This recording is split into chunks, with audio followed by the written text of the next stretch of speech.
Hello, this is Mark Sabatella from Outside Shore Music, home of Mastering MuseScore.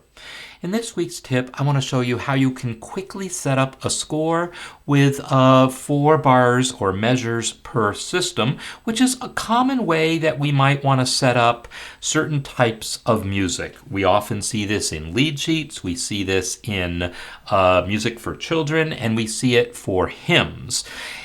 Really, generally, we might want to do that anytime we have music that really clearly lays out in 4 measure phrases, and 2 of them adding up to an 8 measure phrase. So these are the kinds of music where that type of regular structure is very common, and often we want the layout to reflect that.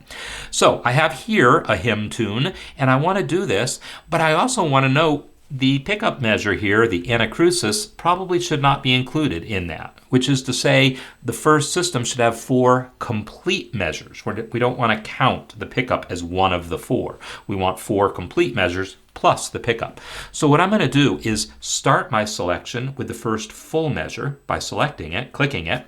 Then I'm going to use Shift, Control, End to select all the way to the end of the score. Now, if you don't have a physical end key on your keyboard, as I don't, it is almost always FN plus right. Some sort of special modifier key plus right will be the substitute for end on your keyboard, not just in MuseScore, but across the board. So Shift, Control, whatever the equivalent of end is on your keyboard, selects from the current point to the end of the score. Now that I have all those measures selected, I can go to Format and then Add, Remove System Breaks. This pops up a little dialog that gives me a few options, and the one I want is the very first one that's selected by default. It says break systems every 4 measures, and so that's exactly what I want to do. You do have the ability to choose a different number in here if you want to break systems every 3 or 5 or 6 measures. Occasionally that could be useful, I guess, but it's 4 is so much music is actually laid out in 4-bar phrases, plus it happens to fit the page pretty well for a lot of pieces. So I have picked that option here, or just, that is the default, and I'm going to go with it and press OK, and you'll see that MuseScore has now added these system breaks at the end of every measure. That kind of saves you the trouble of counting every 4 measures and then selecting the measure, because you can do that. You can select a measure and press Enter.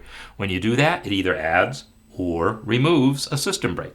I just did it there and it removed it. Press Enter again, it adds it back. So you certainly can do that one measure at a time, but that command allows you to just quickly do the whole score. I do want to give you one other tip here, a little bonus tip, and that is a lot of the music that has 4 measure phrases like this actually has 8 measure bigger phrases, sections of the piece, where maybe you want a double bar at the end of those 8.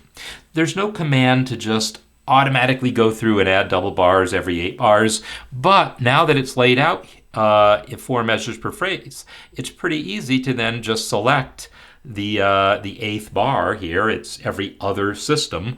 The last bar of that system will be the 8th bar of that section. Select the bar, come over to bar lines, and then click the double bar, and that will add that double bar. Do that every other system, and you'll have your double bars there if you want it. So that is how you can quickly lay out a score with 4 measures per system and double bars every 8 for those types of music for which it makes sense, like this one.